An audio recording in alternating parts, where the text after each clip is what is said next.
ঢাকায় মার্কিন যুক্তরাষ্ট্রের নবনিযুক্ত রাষ্ট্রদূত ব্রেন্ট টি ক্রিস্টেনসেন বলেছেন, বাংলাদেশের নির্বাচনে কোনো পক্ষপাতিত্ব করবে না ওয়াশিংটন। তিনি বলেছেন, নির্বাচিত যে কোনো সরকারের সঙ্গে কাজ করবে ইউএসএ। আজ আগারগাঁওয়ে নির্বাচন কমিশনের প্রধান নির্বাচন কমিশনার এএমএম নাসির উদ্দিনের সঙ্গে সাক্ষাৎ শেষে সাংবাদিকদের কথা বলেন মার্কিন রাষ্ট্রদূত।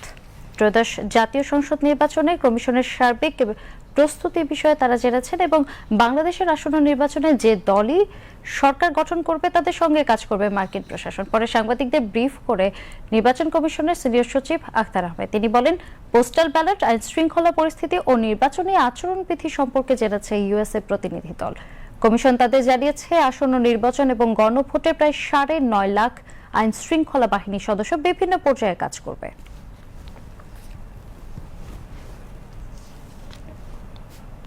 পোস্টাল ব্যালট নিয়ে আমরা কি করছি, কিভাবে একজন কাউন্ট করা হবে, কোথায় আসবে, ক ধরনের ব্যালট, রেফারেন্ডামের ব্যালটের সাথে গণনার সাথে সময়সীমা কত, ইত্যাদি ইত্যাদি বিষয় যেগুলো আমরা আপনাদেরকে নিয়মিতভাবে জানাতে চাই বা জানাচ্ছি, সেগুলো সম্পর্কে ওনাদের কৌতূহলটা ছিল। আমাদের ব্যালট পেপারের আকার, আকৃতি এবং বিস্তৃতি সম্পর্কে আমাদের প্রশিক্ষণের বাবদ যে ব্যবহার করি আমরা, সেটার একটা নমুনা দেখালাম, ওনারাও দেখেছেন এবং মোটামুটিভাবে আমাদের কাছে যেটা বলেছেন যে এটা একটা জটিল, বেশ কষ্টসাধ্য একটা ব্যাপার, তবে they wish us good luck, এইটা একটা।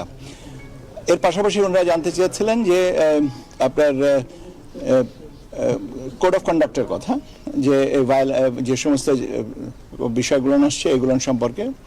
তো আমরা বলেছি যে আমাদের এখানে ইলেকট্রাল এনকোয়ারি, আমাদের এখানে কমপ্লেন্ট ম্যানেজমেন্ট সেল আছে, আর আমাদের কনস্টিটিউয়েন্সি লেভেলে আপনার যে electoral enquiry committee, electoral enquiry and adjudication committee, magistrates যারা আছেন তাদের সাথে যোগাযোগ করে এই জিনিসগুলোকে সমন্বয় করা হচ্ছে।